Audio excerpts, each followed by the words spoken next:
It's the return of Cosmic Stew. Welcome back, Troglodytes, to your daily dose of guitar information, the Trogly's Guitar Show, starting with what they called a 57 reissue in Galaxy Burst. I'm really curious why they decided to change the name up on Cosmic Stew for, because we have seen this finish a few different times. It's one of the original finishes that really made people excited about the Gibson mod collection. We saw it here on this 2013 ES335 Studio, as well as on a full 335. We've also documented a fan tribute to this series on this SG. And I've been waiting and hoping and praying we would eventually find a Gibson Les Paul Custom in this hue, so we're definitely getting closer, but I think the reason why they changed this to Galaxy Burst is take a look at the binding. They've covered it over in blue sparkle paint instead of just letting it be exposed.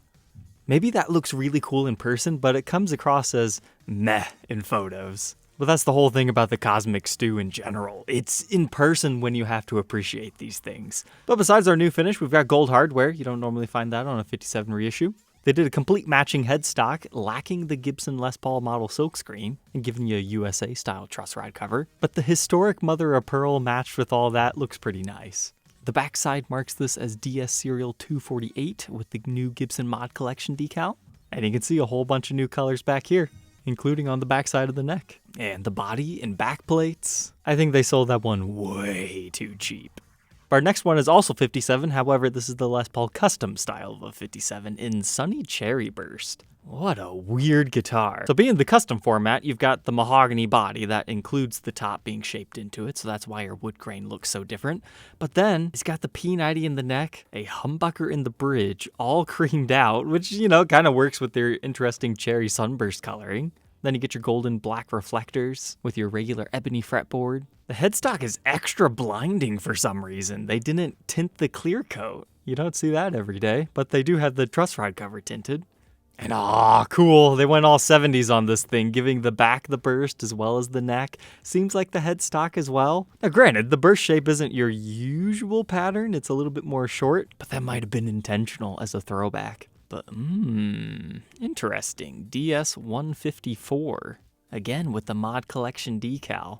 Lincoln Gold Les Paul Custom, this was fantastic, 5900. It's a very sparkly metallic goldish bronze hue with your golden hardware. It's one of those great one pickup Les Paul. You have to try them to understand the magic behind it. But this version has the Tune-O-Matic stop bar tailpiece. So kind of like Jared James Nichols' Old Glory. And we've got the Les Paul Jr. style layout for your volume and tone.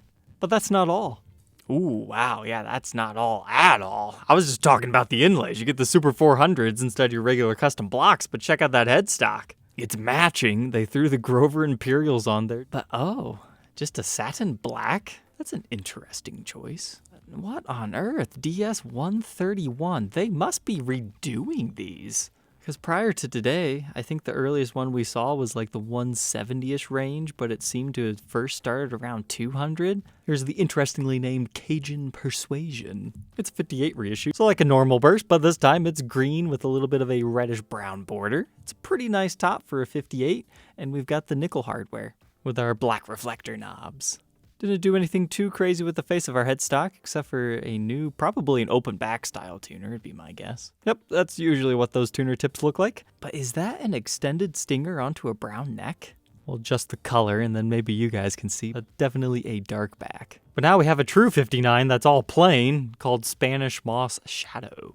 Well, you know what? Maybe it's not as plain as you think. You can just barely see through that finish, but I can see some figuring underneath it. I wonder if that one's a lot more fun in person. Otherwise, it's just kind of a green with a black border. You've got some really red knobs on that thing. With gold hardware omitting the pick guard as well as the poker chip.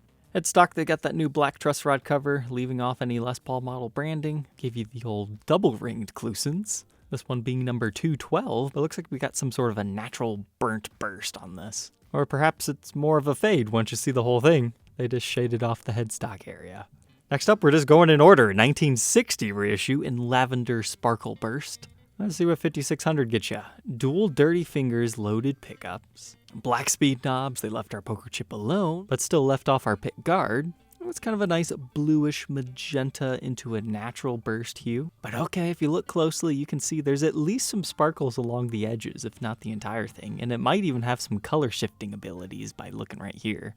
Headstock follows the common theme that we've seen throughout this week. but the entire back just appears to be a satin natural. With our new Moto backplates, and kind of a faded serial number, but it looks like maybe it says 214. And nice, we do have a shot that shows the entire thing is sparkly. Along similar vibes, we got Byzantium Metallic for 3,000 on an 80s Explorer.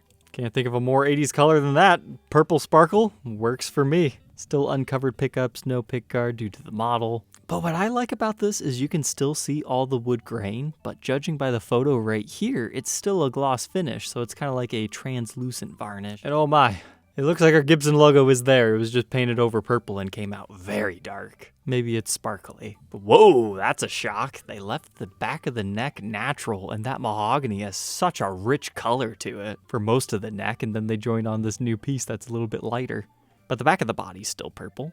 But now a 60 standard in Autumn Blast for interesting price, $32.29. I think that's the first time we've ever seen a weird one like that outside of sale pricing. It vaguely reminds me of some of the aluminum-bodied Stratocasters. But no, that's not what I was thinking. It's the Firestorm finish on the Strat Plus Ultra series. Jeffrey's Guitars is here to save the day. Apparently there were Tellys done up like that too. But anyways, it's kind of red to orange to a little bit of yellow, but shine some light on it and it definitely comes to life like an explosion. No matching headstock on that one though.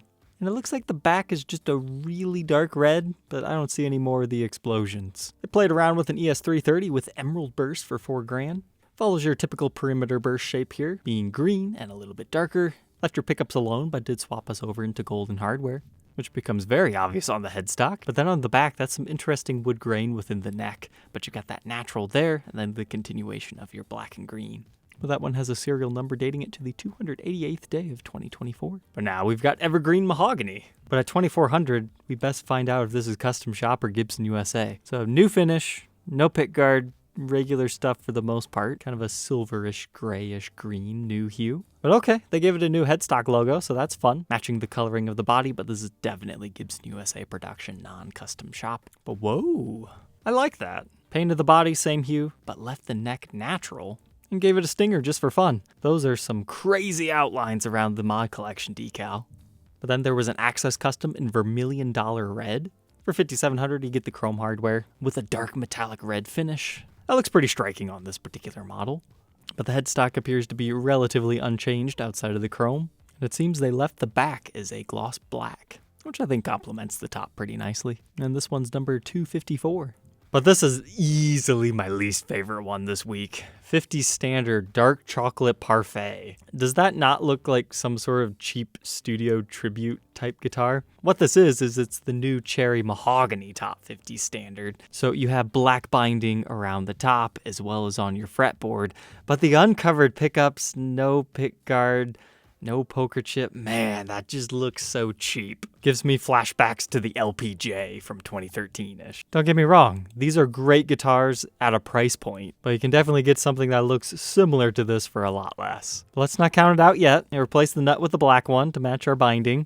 To complete the blackout effect, they did the same thing to your tuners and removed your Les Paul branding. The back, they left normal, but they did give you a black stinger. So at least you have something a little bit extra there. But you know what? That might not actually be black. It almost appears to be a very ultra dark oxblood red hue. And then I want to know what's going on here. What is this case? Is it like a prototype case? If so, I am not digging that handle at all. That looks cheap. But they're calling it an upgraded Gibson hardshell road case, which I cannot find anything about that online. So maybe it's a scrapped idea, maybe not. I mean, I guess now that I look at it again, it does seem to be kind of protective. The latches look okay. I bet that would be comfortable to hold on to. But overall, it just kind of looks cheap and clunky, like a standard acoustic guitar hardshell case from Gator or something. Certainly doesn't look like a Les Paul case though. So maybe it's got a lot of cool padding in it. I guess we'll have to find out. But this one I know we've seen before. It's a Les Paul Standard 50s, half gold, half sunburst. You heard me right. They took a burst and painted half of it gold, which is really fascinating. However, that's not even the coolest thing about this guitar. It's actually the headstock.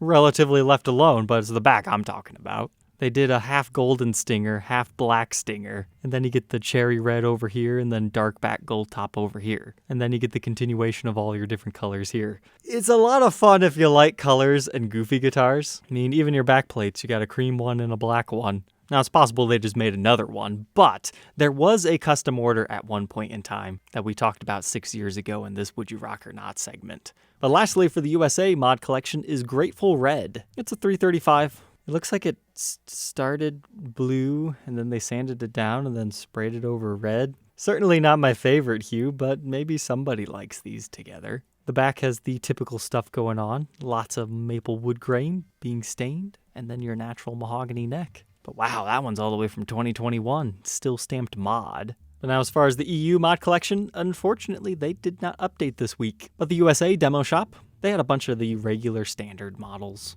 From Les Pauls to a few acoustics. Nothing super crazily exciting. However, many things about a week old were put onto the Reverb's boxing 10% off sale. So basically anything past the newest offerings, with a few exceptions, were put on an additional 10% off sale. So like, look at that, silver Les Paul Custom, $4,000. That's not too bad on that Victory model, $4,500 on a 59 reissue with a 2-year playability warranty. So feel free to look through their offerings. As far as the things that stood out to me, this Les Paul Tribute was gorgeous. For $1,200, I would hope it would be, but there's just so much wood grain going on the top. I was really hoping this one would have the figured neck, because I still do want to review the Les Paul Tribute. And if you look at the headstock wing, it's got a little bit of nice figuring in it, even if the two wings don't match that centerpiece of maple very well. But it had a weird staining issue back here. That's probably why it made it to the demo shop. There was a 70s Flying V in the Gibson.com exclusive dark walnut. Just thought I would show this because I don't think we've seen one of these in here before. It's kind of a nice color on this model. What I would really love to see is a natural walnut headstock. Like, don't put the regular veneer on it. Because many of the more natural flavored 70s Flying Vs actually did indeed have that.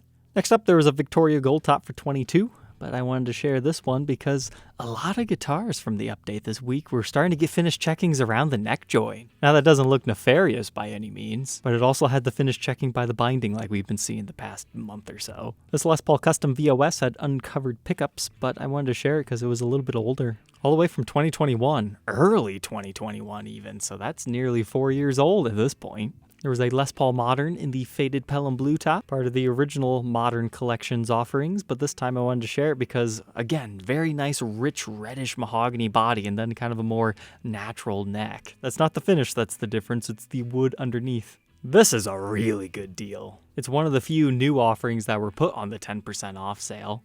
But that has a really nice top for one of these, and $1,900 out the door. Yeah, I'm kind of surprised it hasn't sold. This G00 found a home for $749. But this one's a rather homely model until you get to the back.